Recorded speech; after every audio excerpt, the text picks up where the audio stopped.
Authorities found human remains inside of 13.8-foot crocodile while searching for a missing fisherman in Queensland, Australia, on Sunday, according to a press release from the Queensland Police.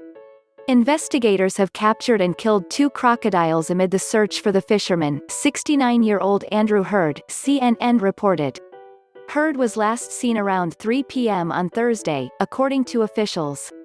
He intended to fish on Hinchinbrook Island and was supposed to come home about an hour after he left, but he never returned. Police, Coast Guard officials, and officers for the Queensland Department of Environment and Science have been searching for Hurd ever since. On Saturday, investigators discovered human remains believed to be Hurd's in the search area, according to the Sunday statement from the Queensland Police. Later that day, officials from the Department of Environment and Science caught and euthanized the 13.8-foot crocodile. They found human remains inside of the creature after an autopsy, Queensland Police said. Authorities believe the remains are Hurd's, according to the press release. Officials also captured and killed a second crocodile on Sunday, CNN reported.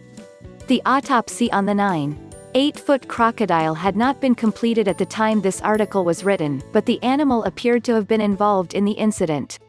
At this stage we can only confirm that we've found human remains in the first, Andrew Cowie, the acting inspector of Queensland Police, said at a press conference on Monday, as reported by CNN. I believe that we've got the 2 crocodiles involved. Cowie went on to say that both crocodiles were captured near the area Hurd was thought to be fishing, and officials also found a damaged boat in the search area, which is also being investigated, according to CNN. This is a tragic incident, Cowie reportedly said at the conference.